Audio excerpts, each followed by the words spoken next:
Hello everyone, welcome back to another Flesh and Blood video. Today, the day of November 25th, is a sad day for all Iyslander players. Well, I suppose the 27th will be because that when she officially will go. But Iyslander is gone in Classic Constructed. She is gone in the Blitz format. We can no longer play Iyslander if it wasn't for Ultimate Pit Fight. Flesh and Blood's Commander variant, I don't know what to call it, their own Commander type format where you have 4 players sit down at a table and cause absolute chaos. And Iyslander is of course legal in that format because I don't think anything is banned in that format because it's a fun format to have fun with your friends, but we are not having fun today. Iyslander players need to play Iyslander. They can't have fun doing whatever UPF players do, which is why today we are going to be looking at Iyslander in Ultimate Pit Fight. This is my list that I am going to be playing for Iyslander because, I mean, I gotta play one of my favorite heroes in the only format she's playable in. So with all that said, let's get into the video. Starting, of course, with Iyslander. No special tag here as a part of the name. Young Iyslander is a elemental wizard, young hero, 18 health, 4 intellect, essence of ice. You know the rest. You can play blue spells when it's not your turn from your arsenal, and when you play an ice card during an opponent's turn, they get a frostbite. The nice thing about Iyslander is since UPF, you can only attack the 2 people next to you.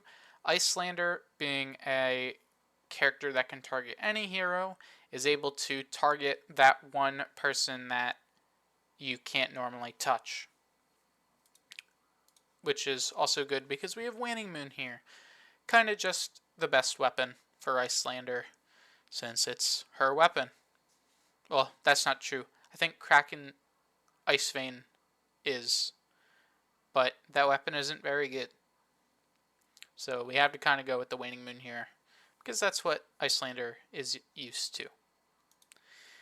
And we of course have the main normal equipment suite. I don't know what other equipment people play in UPF. I think Tunic might be a little worse since instead of getting every other turn like you do in Classic Constructed, you're getting every 4th turn. I don't know what other chess piece you play. Of course, I have Alluvians in the sideboard, which I guess they should be up here, but I do have an Alluvians in the deck for whenever we do go against arcane damage, but if we're at a table with no other arcane damage, I guess Tunic is really just the best option. There's not really another wizard chess piece right now. For head, Coronet Peak. This can also target any hero, so it's just nice utility, and it'll probably stay around for a while. Stormstrider's the main wizard shoe. You're going to save these for a long time because you would have 3 people's health to go through instead of just one person. But I guess health is halved, so it's like you have 1.5 people to go through. But you'll save this for the inevitable 1v1 at the end. So that's fine there. And then Metacarpus nodes. I feel like UPF is a format you don't need as much block on your equipment. I guess if you're playing something like a Guardian, you're just going to have block on your equipment, and that's great. But Metacarpus nodes, I just feel like it's better to have this main board and then just save the slot. As well as this is a Spelllander list, so we can use this just so much easier in comparison. The final equipment, I already talked about it. I just have one Illuvian because, I mean, why not? If you play against arcane damage, this is technically better than Tunic, so might as well. There's also, there was room for a one of slot because we have 5 main equipment and 46 other cards, so we had that one extra space. So Illuvian was kind of just like the best last equipment one of that we could play. Looking at the main deck, of course, we are on Spelllander type cards. We are on 2 Encase and 2 Icebind red because they are just prime, easy to use fuse cards. A card Iyslander didn't have it constructed for an extremely long time. Amulet of Ice gets to make an appearance here. This is a 0 cost item. It is an ice action at blue. It has go again, and the instant effect to destroy it to make a hero discard a card or pay to only if we have ice fused this turn, which we can do with said Icebind, Encase, any of our Ice Veins, or Ice Eternal. So this card is definitely really strong. You'll want to save these towards the end, or if there's someone you need to disrupt that might be going for you, since Ultimate Pit Fight is a very political format, just like Commander and Magic. There are times where you will just play this on an agreement to save someone and you might get something in return. So this is a pretty nice card in this format. Looking at some of our other burn spells, I already talked about Aether Ice Veins. You gotta play all of them if you're playing a Spelllander list. 2 red hail and 2 blue hail. The blue because it's a blue ice, the red because it's just a 1 for 4.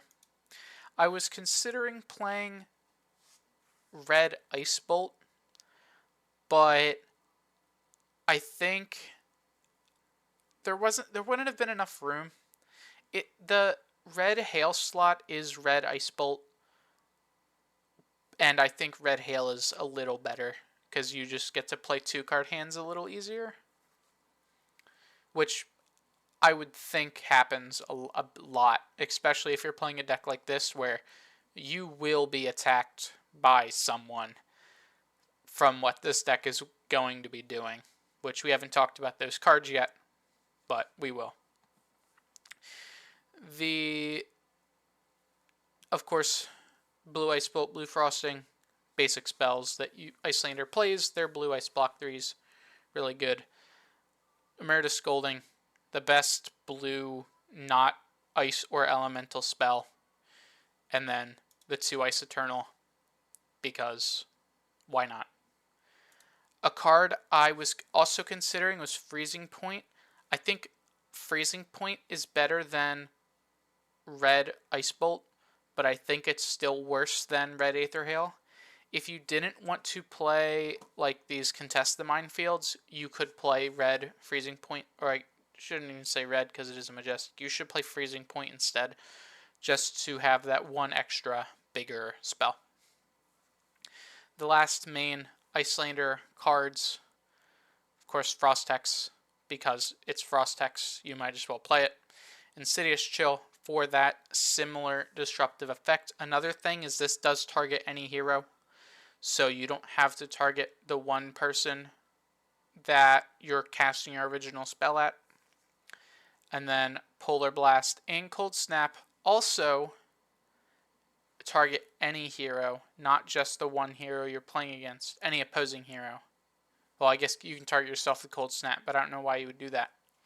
So mainly with Polar Blast, you can get a political play, say, hey, you have your Drone of Brutality, the only attack in this deck, in your hand, and you really need to give it Dominate to get something, maybe finish off a player. You can ask someone else, hey, don't pay for this Polar Blast. They give you Dominate, and then you throw the Drone of Brutality at the person you were trying to throw it at. Really, really cool. I do like these target hero things that the wizards get to do. The last few cards in the deck, I actually did lie. There is one other attack. We just play Blue Winter's Grasp simply because it's a nice block 3. This comes out for a few of your sideboard options if you think you need them.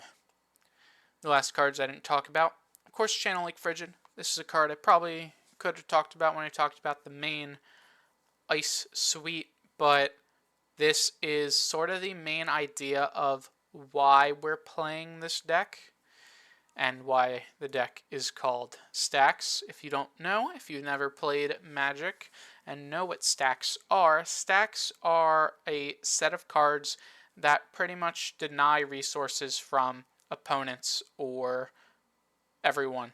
Effects that stop opponents from playing multiple cards in a turn, stop them from using the cards they have in play, stuff like that. Channel Lake Frigid is the premier stacks effect, and of course it affects all opposing heroes, meaning all 3 of your opponents are affected by the Channel Lake Frigid, something extremely strong. The other stacks piece we get to play, well, I guess we have a few more, but mainly in the main board, is Contest the Minefield. This is a 2-cost, 2-block blue from Bright Lights in the expansion slot. It gives all heroes -1 intellect, and at the start of your turn, you destroy Contest the Minefield. This pretty much just makes it so your opponents will all have -1 card going into their next turns, or the turns after you play this. So a really strong tool there, and one that kind of pushes that stacks idea. The last card I have in the main board is 2 of Drone of Brutality. Sadly, Wizard does not have a very good, competent weapon that can do stuff if the game goes extremely late. So Drone of Brutality is here just so we can get that extra oomph. It's a good attack. It's a popper if we do play against those illusionists, since they also seem very strong in this format. And, I mean, it just goes back into our deck. If our deck ends up being 2 drones at the end, that sucks. I suppose you could play a blue drone instead of 2 red drones, but I do like the 2 red just so I have that 2 popper consistency, as well as I feel like I could just keep a blue, because if I'm at the point where I am keeping the drones, I'm just going to have to block with the drones anyway and won't be able to apply any pressure. So just 2 red drone for that consistency, or not really the consistency, but that late game potential. The final cards in the deck, Blizzard, the first one here. This makes any attack lose go again unless the attacking hero pays 2. Of course, Iyslander, we also give a Frostbite. Really strong. Gets brought in against decks that have a lot of go again. Similarly, Hypothermia, another stacksy piece. This time removing go again from all attacks if they gained it. So stuff that have base go again, like Ravenous Rabble, this won't affect, but stuff like Lava Vein Loyalty or Enlightened Strike, this will hit pretty hard. Also good versus like Dromai again, because all their dragons are gaining that go again.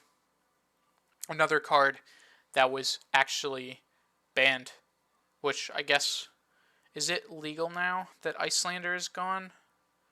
I don't remember if these were ever suspended or banned. Hypothermia might have been banned. So, a card we can actually play inside of this format. And then the last card, Channel the Bleak Expanse.